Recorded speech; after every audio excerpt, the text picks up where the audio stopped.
everyone. Welcome and thank you for joining us for session 4 of our Array October event. We are devoting the month of October to all things Array and will be focusing on multi-hydrophone deployments. Throughout the month of October, we'll be sharing content about arrays, how to build them, when and why to use them, as well as inviting different experts to join us for live sessions exploring acoustic arrays from around the world. We started Array October with an introduction to arrays from Mark Wood and Pierre Almeida. We then continued with the theme of multi-hydrophone deployments with guest speakers from Ocean Observation Initiative and the Lube Ocean Observatory. These sessions were all recorded, and you can find them on our YouTube channel and on our Facebook page. Today, we return to Canada for a look into Ocean Networks Canada's large cabled arrays. I'm joined today by Manuel Morgan, an acoustics expert from Ocean Networks Canada. Hi, Manuel. Thank you for joining me today. Hey, Rose. Thank you for the invitation. Very nice to be here. So for those of you tuning in who may be unfamiliar with Ocean Sonics, we're an ocean acoustics company based in Toronto, Nova Scotia, and this is on the east coast of Canada. And as some of you may know, Ocean Networks Canada is largely based on the west coast, out of their head office in Victoria.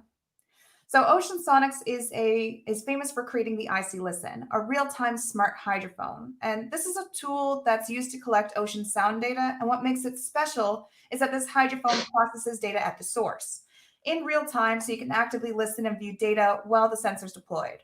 Our goal is to go through the creation of the IC Listen was to make ocean sound data more accessible. And accessibility happens through a number of ways, including ease of use. Hydrophone arrays are notoriously difficult to design, assemble, and deploy. And they also produce huge amounts of data. And this requires smart power budgeting and configuration. So by using an IC Listen for an acoustic array, some of these headaches are alleviated. Hydrophones self-synchronize and are relatively low power. And they also come with some deployment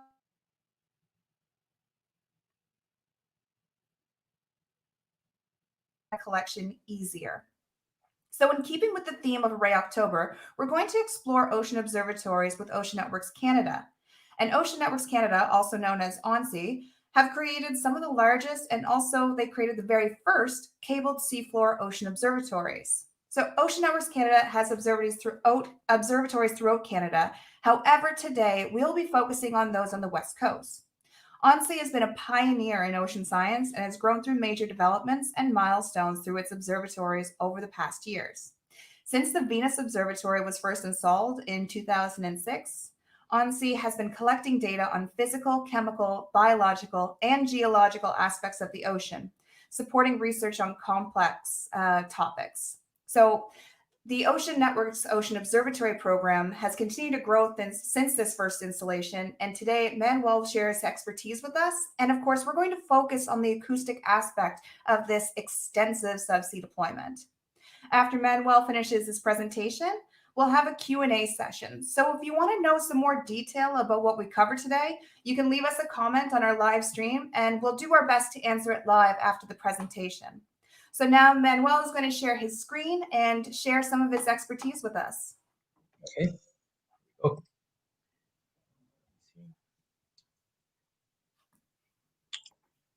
Okay. Are you able to see?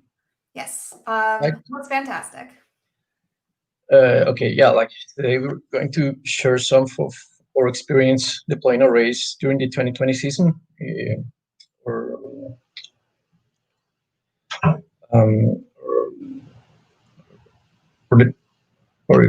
For cruise season, sorry, loss of words. Our cruise season, it's called Wiring the Abyss, and in this case, we're doing it for sound localization. A brief summary of things I'm going to present today. Like I'm going to talk a little bit like about C for us, our infrastructure. I'll describe briefly like our cruise season, and our data management. Jump into hydrophone basics of sound localization, and I'll share some technical requirements for high quality acoustic data collections, some of the things that we have implemented in order to get data, and some future work.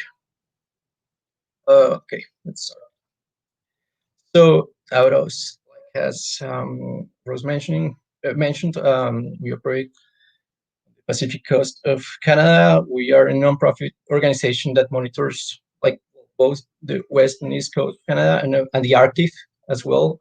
We gather real-time data for scientific research that helps communities, governments, and industry make informed decisions like about our future. We are founded by Canada Foundation for Innovation, National Resources Canada, the University of Victoria, the government of BC, and Canary, like among others. We're world leaders in cable ocean observatories. We collect a vast range of physical, chemical, biological, and geological data sets. We believe that ONC enhances life on Earth by providing knowledge and leadership that deliver solutions for science, society, and industry. And yeah, it's located here in the Pacific, as I mentioned, like in Victoria, British Columbia. So about our infrastructure. This is the map that shows most of our existing installations.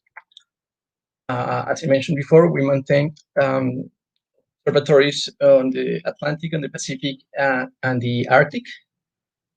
These observatories are cabled systems that can provide power and high bandwidth communication paths to like the sensors we have in the ocean.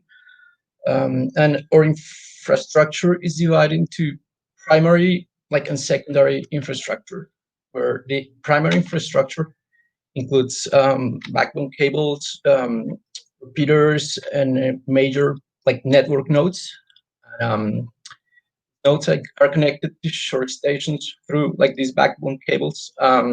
They run from 1200 volts DC to 10,000 volts DC, depending on the length of the backbone cable. And of course, we need repeaters along the way to boost the optical signal and prevent data loss. So two of our most notable observatories are located on the Pacific coast. And that is Neptune and Venus. And these observatories, we have a number of platforms installed which make part of our secondary infrastructure, which distributes the power received by the node to the instruments through the use of junction boxes. So yeah, as mentioning, Neptune is the offshore network that we have on the Northeast Pacific Oceans. We began operating that network in 2009. It is the largest cabled ocean observatory. It's an 800 kilometers loop where data is passed in both directions along the loop, just to ensure that there is a communication path in case that one of the backbone cables is damaged or cut.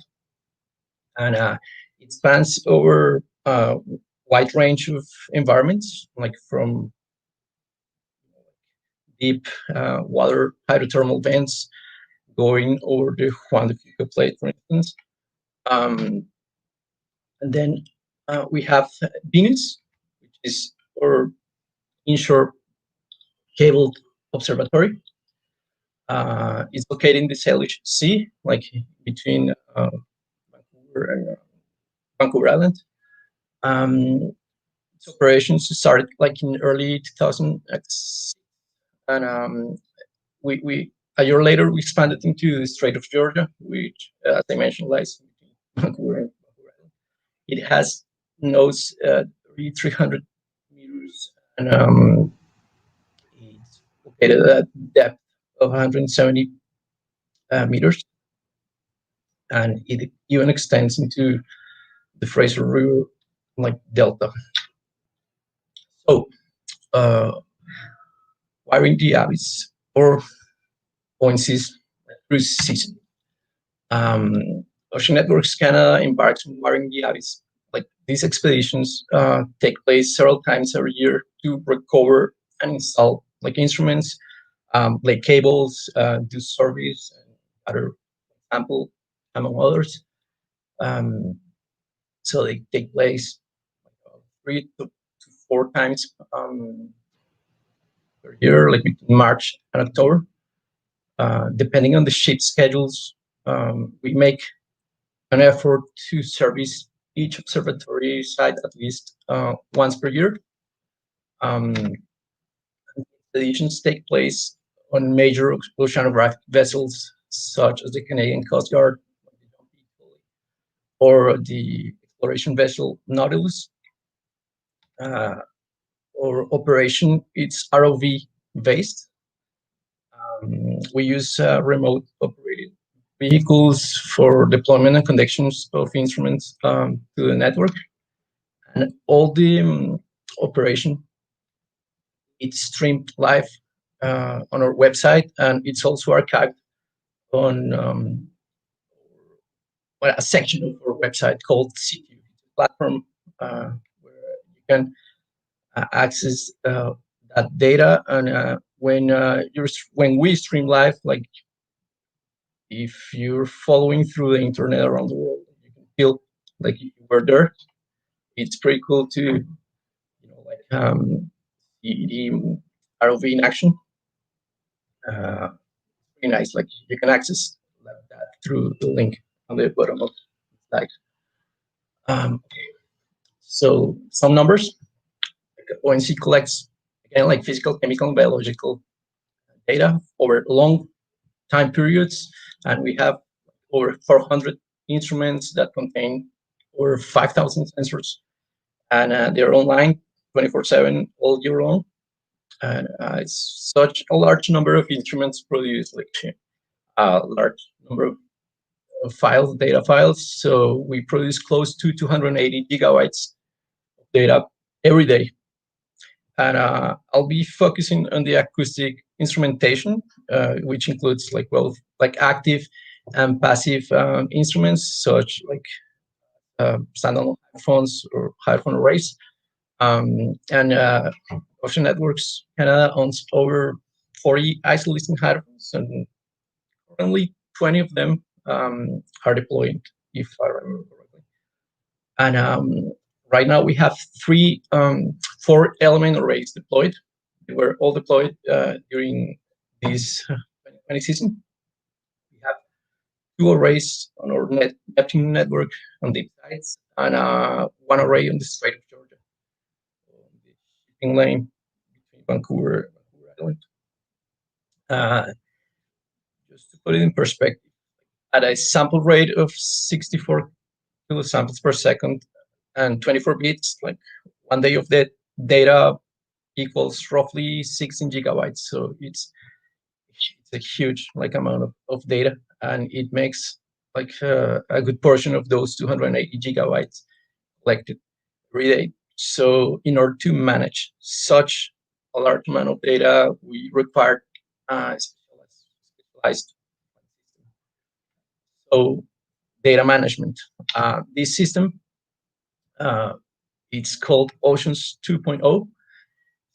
It's an online platform that can reliably collect, process, analyze, and archive like huge volumes of data. And it provides easy access to complex information with flexibility and scalability. It has some pretty neat built-in tools such as data preview or data search, and you can access both the audio and video archive through this platform. So as the slide shows, like the data goes from the infrastructure to the data center, where it is analyzed and enhanced. Like we produce odds, average, like time series, and in the case of hydrophones, spectrograms.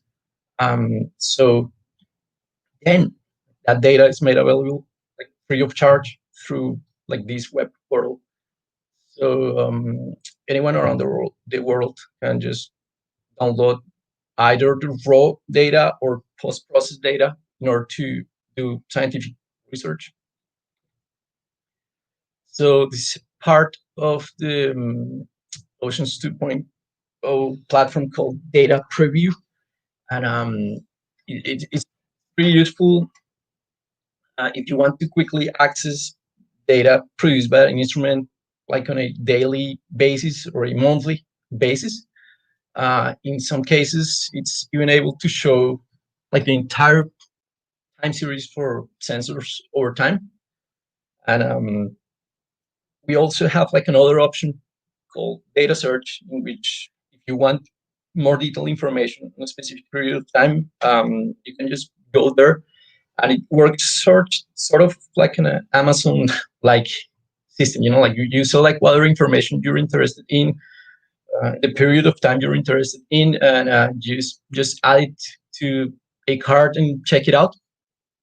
And it's worth noting that besides the data, or Oceans 2.0 files like also provide metadata, which is, for instance, in the case of hydrophones, besides the audio, it'd be like the calibration plots for each hydrophone, the location data, like latitude, longitude, water depth, and hydrophone elevation, model of hydrophone, sample rate, gain settings, like, and so on. Like, not only for hydrophones, but for all instruments, we provide that kind of metadata. And yeah, as I mentioned, like the video archive for Oceans 2.0 platform, it's called CTUF, and you can navigate that system by date, and it has like all the video feeds streamed by the ROVs during past like cruise seasons. It provides like some timestamp annotations, so you can see like the exact time at which the connection of an instrument happened, or maybe like some interesting animals show like in camera. So like we keep track of that, like on the dive log, which is on the that picture. And also, Ocean 2.0 provides access to our hydrophone like data archive, which is massive. So for faster visualization, like for each hydrophone platform, collects not collects, like it makes available spectrograms in 5-minute intervals. You can easily navigate like the spectrograms for a whole day, and you can click on any of those and just show it in detail. Under each spectrogram, there's a checkbox, and if you're interested in some of the spectrograms, you can just click on those checkboxes and just download the raw data and start listening and working. So some hydrophone basic concepts. So hydrophones are like basically underwater microphones that are designed to monitor underwater noise. They rely on sensors that convert like sound waves into electrical signals by detecting changes in pressure around its geometry. And these sensors rely like on the piezoelectric effect, and that is the ability of certain materials to generate an electric charge in response to an applied mechanical stress, and vice versa. So changes in electrical charge are like very small. So normally they would need like some sort of circuit in order to provide like amplification, and that's where the preamplifier comes. And then these sensors, together with the preamplifier, normally like are potted to allow for like underwater operation. And these are like two basic kind of like hydrophones. Like you have your analog hydrophone and a digital like hydrophone. Like the analog hydrophones, they have the advantage of being like widely available, and there are like several like affordable options. But the downside is that they require like an external digitizer, and they might require a low noise power supply if they were designed for battery operation, for instance. And also like when connected to long cables, the cable connection can be prone to electric noise if it wasn't properly implemented. And then like we have the digital hydrophone, which has like an onboard analog to digital converter, and that way it's less prone to picking up noise because the sensing element is really close to the preamplifier. Signal processing, it's possible. Like you can preview like signal coming from the hydrophone without having to download it first, and also you can configure like some software options such as like timing, or you can schedule like the functioning on a duty cycle, like turning it on and off, like maybe like, I don't know, 1 hour per day or 10 minutes every hour, so on. And in the case of these isolation digital headphones, they are Ethernet like plug and play. They have internal batteries and internal storage, and you can reliably transmit signals once they have been digitalized or long cables. So it's pretty good for data integrity. So how do you visualize data coming from a hydrophone? There are two common ways of visualization like this audio data, and that is on the time domain, which is the waveform, or in the frequency domain, which is called the spectrogram. The waveform, like it's on that blue line on the bottom portion of the picture, and the spectrogram is more of like a visual way in which you can see like how frequencies like change over the course of the file. Like spectrogram makes it possible to see like tonals or other signals of interest easier. Like it's possible to visualize something that we cannot hear, and it makes frequency like assessment really easy. Like it also provides the possibility to see very low like amplitude transients that would otherwise be difficult to spot like on the waveform. Sorry. However, the waveform is pretty handy as well, especially when you're trying to see like if the signal levels that you're getting like are too high for the digitizer to handle. Maybe your gain like is too high or just too close to the source, so you have clipping, and obviously that will invalidate data, and waveform is a pretty good tool to check for that. And obviously you need to sort of match your hydrophone to your application of interest. For instance, if you are interested like in dolphin whistles, you might need something like sensitive up to like very high frequencies with a high gain, because they might be so faint. But at the same time, like if you were to use the same hydrophone for like seismic air gun array, like monitoring or dredge and drilling, they might not be adequate, because probably they would saturate it with clip. So like in those applications, you're better off with something that has like a lower gain. It's more sensitive on the low frequency range, for instance. And, yeah, like a very important feature, like to have like it's a good dynamic range. Sound travels very long distances, like underwater, and the detected signals can be very faint. So like it's fundamental to have a good resolution that allows for the detection of these tiny variations. And the typical resolutions in audio are either like 16-bit or 24-bit, and obviously the greater the bit rate, like the higher the dynamic range, which will allow you to distinguish like the very faint noises from the loudest. And Again, like as the signal is too faint most of the time, like you need to be able to amplify it in the most noise-free possible way. So yeah, like now we're moving to sound localization. This is by no means like an extensive, like like descriptions of that, but it's just like a basic introduction.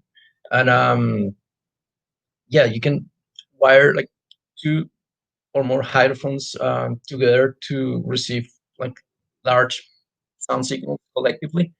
And the most basic implementation of that would be like a two-element array, which well, most people would be familiar with. That's the way or hearing works. The direction of the source can be estimated, and slight difference uh, in in time arrival from like the source to your ear, as the image shows. Like in this example, the person receives this sound first on the left ear, and then a tiny fraction of time later, receive it on the right ear.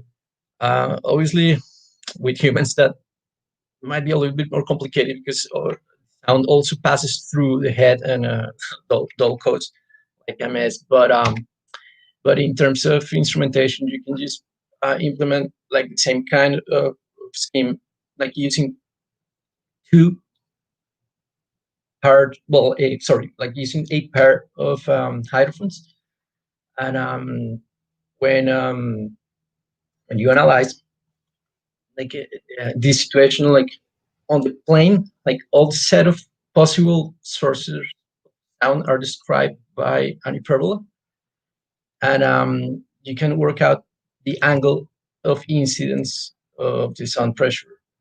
So based on the time difference of arrival, it's possible to estimate this angle by using just three parameters, which are the speed of sound, the time delay, and the distance between the headphones. And if you assume that, I mean, like the speed of sound in saltwater depends on a number of parameters, but it can be approximated roughly to 1500 meters per second. And then, like, if the spacing between sensors is known, the only unknown left is the time difference of arrival.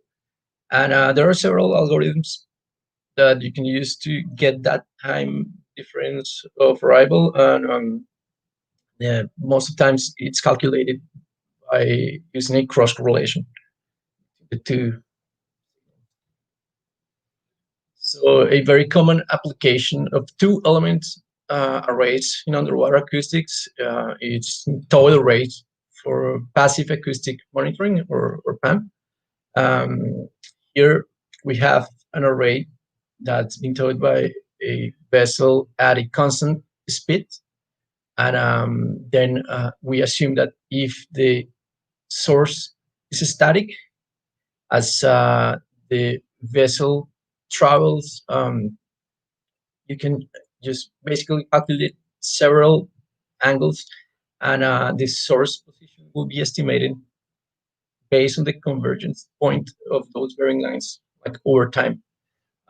However, unless you have visual confirmation, there could be lateral ambiguity, in which you don't know to which side of the vessel the whale, this example is. So we have also like static platforms application, in which well, yeah, obviously it's not moving. Uh, you can use these kind of arrays to locate sounds, either biologic or seismic, things like rain, wind, and track vessels and marine mammals, and well, all in all, get like a rough idea of the soundscape on any given like site. And in the picture, there's like a two-element vertical array platform that we deployed at like slow, like number of years. Uh, so when you increase the number of elements on the array, you can just sort of get rid of that ambiguity. Like in the picture, we have like a 4-element array, which is configured in a volumetric shape. We have 4 elements that are located on the vertices of a cube that has a 1 meter side, and that's what we call this like the box array. This is the kind of array that we deployed during this season, and it's an array in which you have hydrophones B, C, and D like the same plane, and hydrophone A like it's 1 meter above, and the plane of B, C, and D, B, C, and D, sorry, like it's also 1 meter, roughly 1 meter above. Um, so this configuration also will allow to configure the array for a 2-element vertical array. Like you can use like easily A and C, for instance, if needed. Like if you for some reason wanted to deploy like 2 hydrophones. And Ocean Networks Canada has like a public wiki which describes details about like this specific hydrophone platform array, and also from previous platform arrays that were deployed. And yeah, like you can see like how do we like measure the heading, and yeah, like basically like the distances and like nomenclature. So for sound localization, uh, it's the post processing like might be a little bit more complex, not as straightforward as the 2-element case. Um, it depends on several interrelated time difference of arrivals, and we well I I haven't gotten into like exploring the different algorithms, but I know that it can be simplified like if it's treated like 4 different planar like 3-element arrays. But again, like maybe one of our viewers is more into tell me how to do it properly. So sound localization, uh, the the advantages of using like an array, like you can like use get like a range gain by using like several elements on the same platform, amplifying the signal while reducing the noise. You can also find the direction of the sound, and one very important feature is redundancy. Like if one of your hydrophones like fails for some reason, you still have like other 3, and you're good to go. And some disadvantages, like it's the cost. Obviously, like it's more expensive. It requires like more hardware components and cables. The complexity of the deployment is not uh, such an easy operation, and obviously, like it has like increased data like storage. So if handling like the data coming from a single hydrophone 24/7 is difficult. You can imagine. And well, I'm going to share like some of the technical requirements for high quality acoustic data collections. These are some of the things that we have implemented over the years, and um, had like pretty good results. Uh, this. So there are some considerations when it comes to um, hydrophone array platform design, and there are mechanical considerations such as like materials. Like you have constrained weight and uh, impedance. Um, Definitely, like you'll need to somehow protect like the hydrophone, so like a protective cage, like it's very important. And your headphone platform is going to be prone to vibrations, so you need to find like ways of counteracting that. There's also the electrical side of things. Like we have to consider like noise on the power supply, and also what kind of cables we use, shielding and ground. Oh, there's typo there. Sorry about that. Grouting. Then we have problems such like as biofouling as well. We have to be able to and like if meaning to all the data that we collect, and that requires calibration. And obviously, like if you're deploying a multi uh, Hydrophone platform, you need to be able to somehow like good timing in between them, like keep them like sync. And if you're trying to localize the origin of sound, you might as well like use a like like a reference frame, and in order to get like that reference frame, you need parameters such as like the heading and tilt of that array. So moving into mechanical considerations. So, yeah, like as I said, like there's the choice of materials, uh, and obviously it's a compromise in between like the weight and acoustic impedance. Obviously, I would love to have like a platform made of like entirely of polyurethane, but like obviously it wouldn't survive like a I don't know, like 2,000 meter like free fall from the ship. So you have to consider that it has to be resistant somehow. Um, and at the same time, like you can make it as strong as possible because like it'll be super weight, super heavy. Sorry.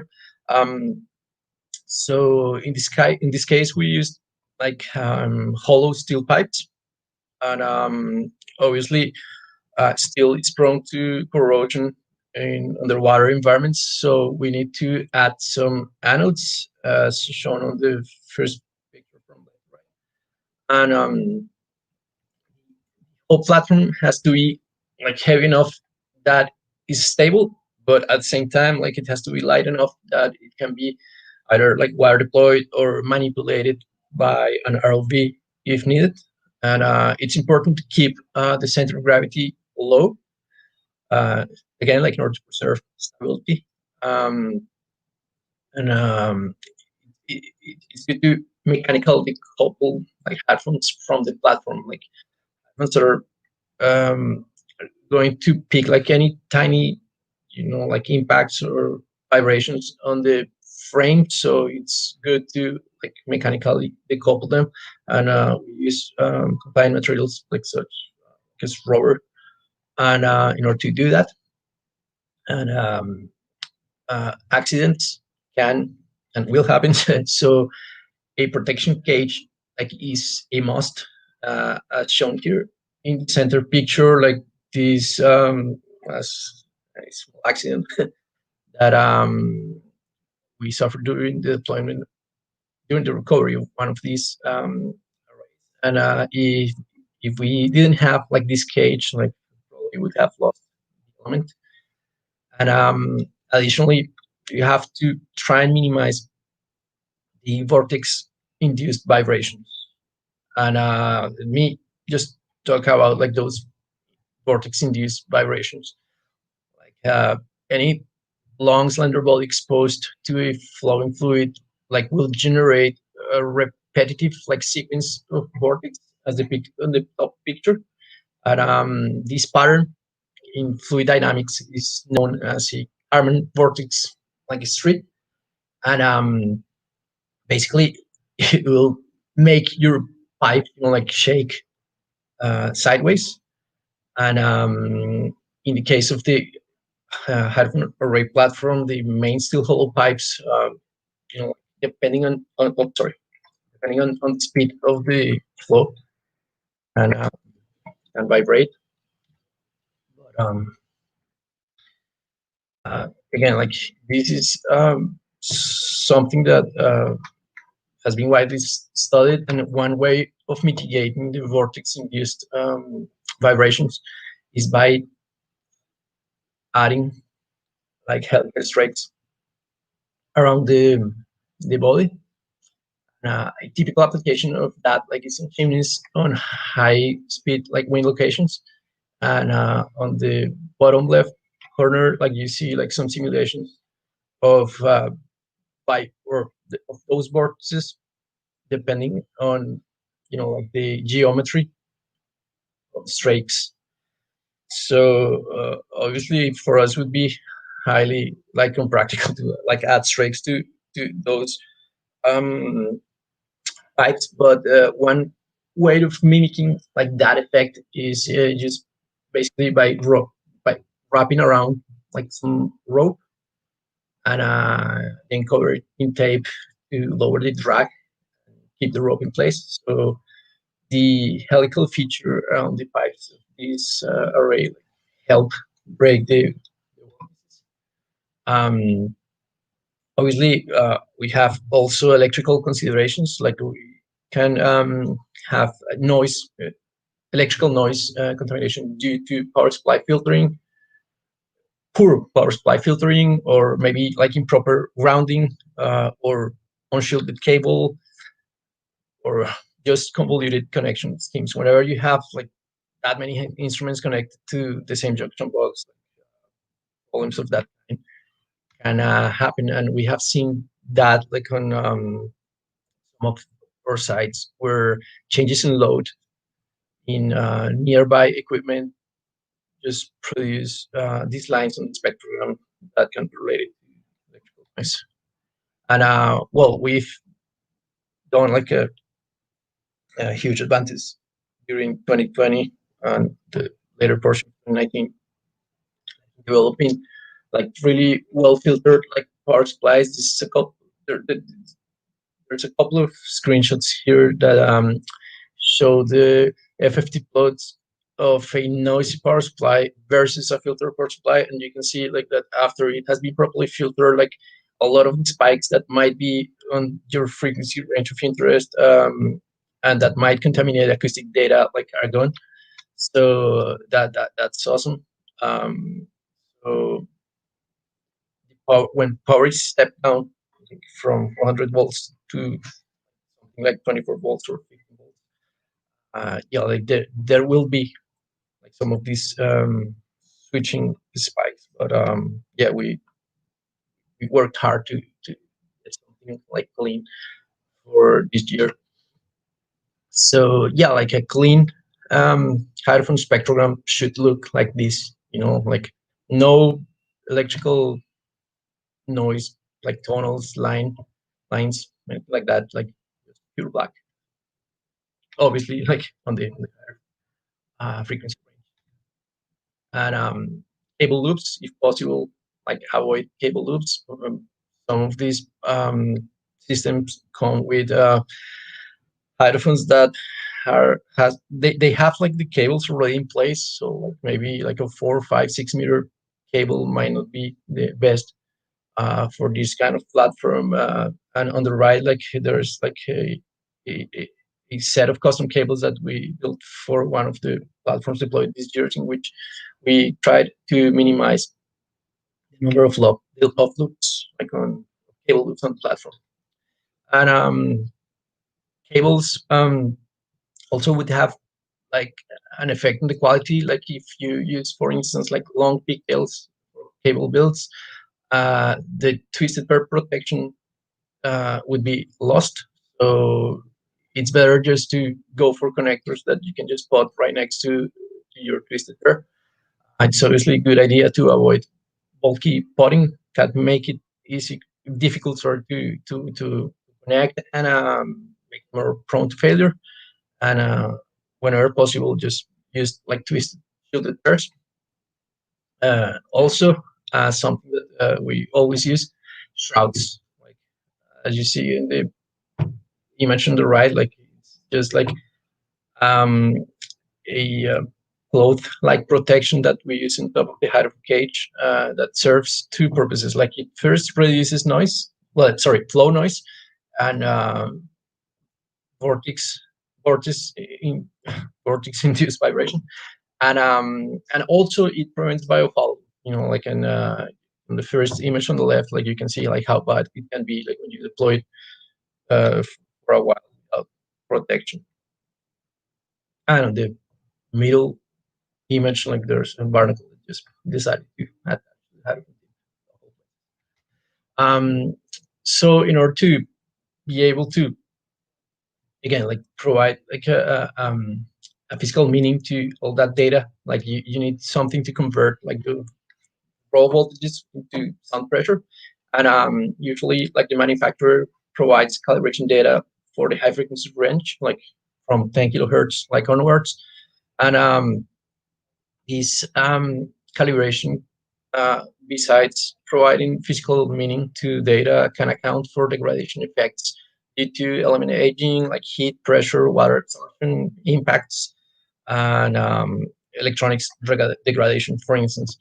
So like these plots follow like very, like common patterns, and a significant change like in those patterns, like like a crazy like sensitivity plot could show symptoms of like hydrophone damage. And here at ONC, we have like a very low frequency hydrophone calibrator, which extends the low frequency usability of our hydrophones down to frequencies as low as zero point 0.1 hertz. And this, like having the ability of producing these kind of plots, it's awesome because you can provide um, certificates in which you can use the data to um, like detect like seismic events, for instance, or maybe detect infrasound marine mammal localization. And our VLF system can calibrate like a number of hydrophone models that are the industry's like standard, either analog or digital, and again like from zero point 0.1 hertz up to 700 hertz. And it's pretty neat. Like you can uh, obtain a plot that depicts the real like high pass roll of the hydrophone. And obviously, like if you get like a crazy sensitivity plot, like that's a sign of like hydrophone.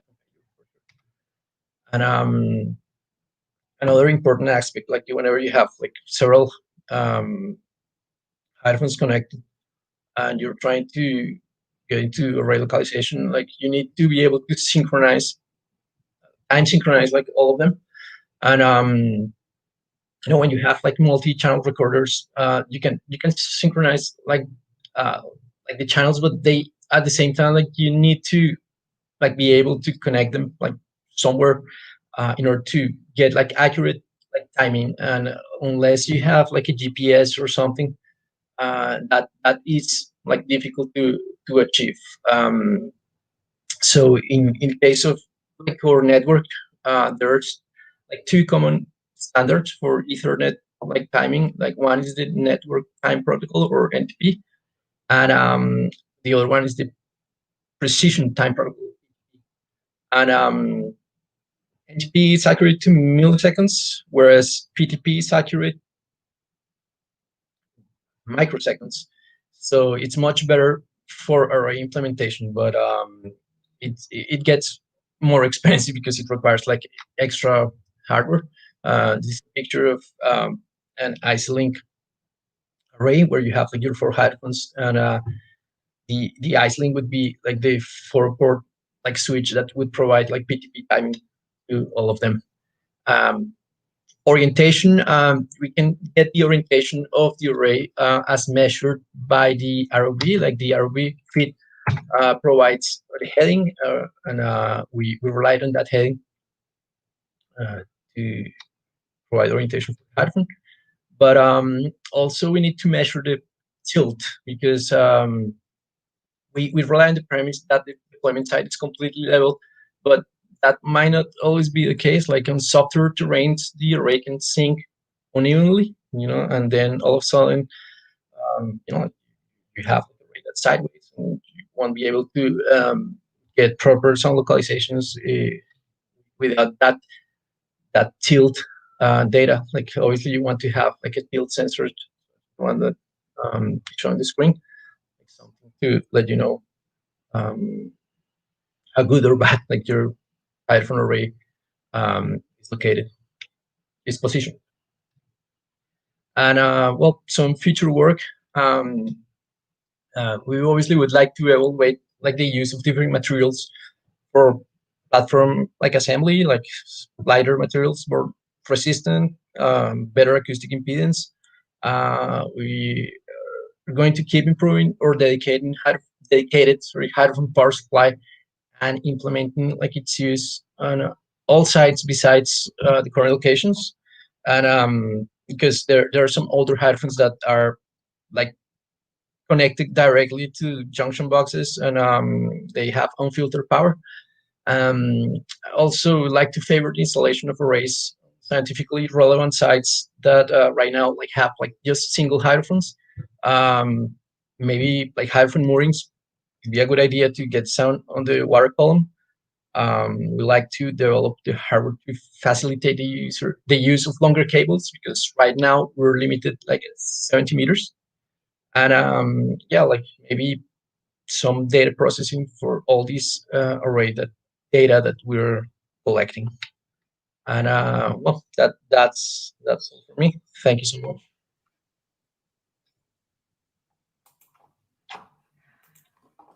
Well, thank you so much. It's always amazing to see the capabilities of these large-scale ocean observatories. And I love that you mentioned C2. I watched the recent live stream of the deployment, probably, I think it was about 3 weeks ago now. So, shameless plug, it was super cool. If you have the time, everyone should go check it out. Okay. Now we're going to hop right into some questions. I have a couple of questions for you. And if anybody watching has some questions, please feel free to leave it as a comment on our social media, and we will do our best to answer your question live. So let's start right off with a question about data. Where can we find these data portals and the listening library for the on-sea Well, if you go hydrophones? to like our website, um, on our Oceans 2.0 platform, like you can find the hydrophone visualization tool. And again, like it'll provide like 5 minutes spectrograms on a daily basis along the deployment period of the hydrophone. Like this is something super, super, super useful. Like I use it all the time, not much for research, but for like just flight control purposes. And yeah, like this is great. Like obviously, uh, like acoustic data can be of military relevance at some points. So like the Navy has the ability to deviate like data that we collect if they consider it necessary. But if you're a researcher and you really like want to get one of those data sets that are not publicly available, I think you can just contact us, and we'll try to help you with that. And I will provide some links in the description for this video if anybody wants to visit the listing library and some of those data portals directly. So how do you manage the amount of data? Like it's a lot of data that Yeah, comes well, from these the hydrophones. data, like again, like it goes like to this archive, and again, like this is just the front end, like of the Oceans 2.0 platform. But again, like all the wave files that are used to produce these spectrograms, like it's stored on our data center. And again, like you can use uh, our data search feature in order to get specific, like periods of time which might be of interest for your research. So speaking of data, what do you hear most commonly in Well, your I think that hydrophone depends data? on where you look, not look, like where you listen. I would say like shipping noise and marine mammals. Like obviously you can get like maybe seismic data for that, but it requires like to be able to evaluate like a very long like period of time. But like if you go to like C2, sorry, to Oceans 2.0 and the search hydrophone um, like page, you can see like these are spectrograms from the Strait of Georgia. So you can see like like ships just passing by, like often, and, like you have like, one ship, two ships in a row, yeah, and so on. So like these are pretty. Oh, where's my screen? Um, these these are pretty easy to spot, and trained researchers will be able to like spot like marine mammal vocalizations as well, like on those spectrograms. It's very, again, like it's very difficult to like just analyze like such a large amount of data, but like these tools really allow you to just like save time and just browse very quickly. So you showed Archive. in the Oceans 2.0 data portal right there, you showed a lot of vessels. Have you noticed any decrease in vessel traffic and vessel noise in your hydrophones since the beginning of the pandemic? Yeah, like, and as a matter of fact, like, I have something here related to that. Or my screen here. Like a few months ago, like most of you might have known that the Guardian, like the UK newspaper, like published like a report on like the silence for like whales during lockdown, because basically marine traffic in the Strait of Georgia like decreased significantly. Like like the the like the ferries were navigating like as often, like a lot of other like vessels like no longer transit like that spot, like cruise ships are like thing of the past right now. And yeah, like we like this was like public, like, and it describes the work of our colleagues over at Dalhousie University, and they monitored like several of, or they analyzed data from several of our hydrophones, and they saw that at some points there was like a reduction that was like up to 10 dB, like in amplitude. And I mean, like that's a lot. Like 10 dB, it's like three times, like the amount of noise. So like you have three times less noise. Like all of a sudden, like your southern resident killer whales, like like are able to communicate with each other, So I guess so it's like kind look for of talent. like an unexpected upside to this pandemic. Yeah, that was a happy accident, let's say. So, if anyone's interested in reading those articles, I'll also provide links to those. We have a question now from our YouTube channel. Jillian wants to know, what is the frequency bandwidth recorded on the hydrophones? Well, again, like it depends on the site and on your target like sound. Like for instance, if you're going to be recording like shipping noise, maybe you go with something uh, lower, like 20 kilohertz or so. Or well, I'm just saying like 20, but it could be 32. But again, like if you are studying like marine mammals instead, and you want to know like about like high frequency clicking, like of dolphins, for instance, like they can be very like broadband. So maybe you'd need to choose like a sample rate of like maybe 500 kilohertz, like so you can just have like access to the whole spectrum. But again, like it might be overkill in sites which are like very shallow, or that just have like mainly like ships like passing around you. Like it'd be just like a huge amount of data, um wasted space, storage space. Yeah, and with the amount of data these hydrophones are already creating, it's Yeah, like it can be overwhelming. a little bit there. So I saw in your presentation that you showed two different IC listen hydrophones. One had a thin sensing element and the other had a thicker sensing element. Do you use these for different applications? Yeah, like I probably should have mentioned that, like it's like the sites impacts the ability of the hydrophone to like capture different like frequency ranges. Normally, if you are more interested in the lower like frequency range, you would go like with a bigger like element.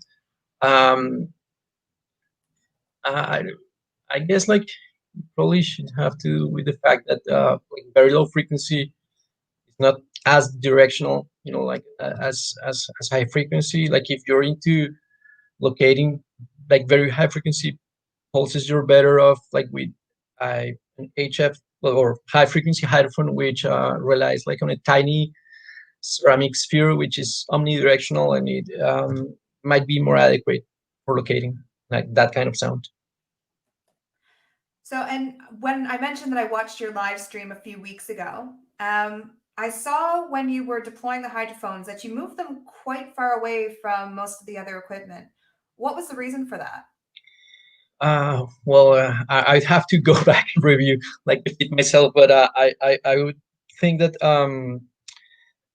you have to be able to deploy the hydrophone like a sort of a quiet spot. Like if you have like some other equipment like functioning nearby that like has like pumps, or like maybe like an active like acoustic instrument like an echo sounder or an ADCP.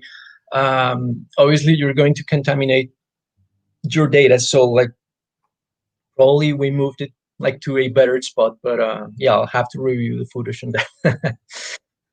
Well, I do have one more question for you. And you did touch on this very briefly in your presentation.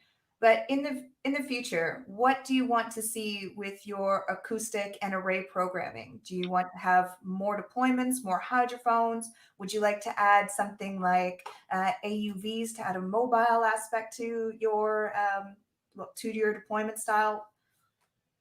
Well, I mean, like obviously, I might be biased here. Like, I want to raise like hydrophones everywhere, but I mean, like it'd be good to like on certain sites where there's like an abundance like of marine mammals and just like like that kind of signals. It'd be useful to have like arrays like at those locations, and some of those locations right now like have like single hydrophones. So like yeah, obviously I would like to like see more arrays.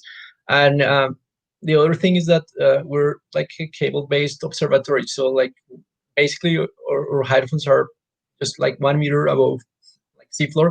It'd be interesting maybe to have like like vertical arrays to be able to study like the water column, like like have a better understanding like in terms of acoustics of the water column, for instance.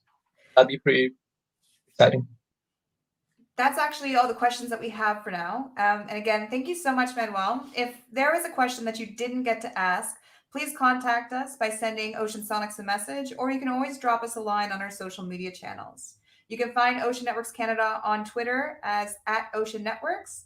That's also their Instagram handle as well, and on Facebook as Ocean Networks Canada. ONSI also has an extensive listening library, which we mentioned earlier, and a data access portal on their website, oceannetworks.ca.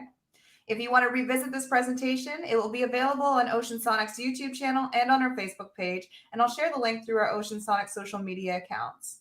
We'll be wrapping up our Array October event next week with a special presentation on the future of arrays with Ocean Sonic's president and CEO, Mark Wood, and our new Pacific product specialist, Ken Bruff. Thank you so much for joining us today, and hopefully we'll see you next Thursday at 2 p.m. for our final in-depth session all about acoustic arrays. Thanks, Okay. Manuel. Thanks a lot, Rose. Take care.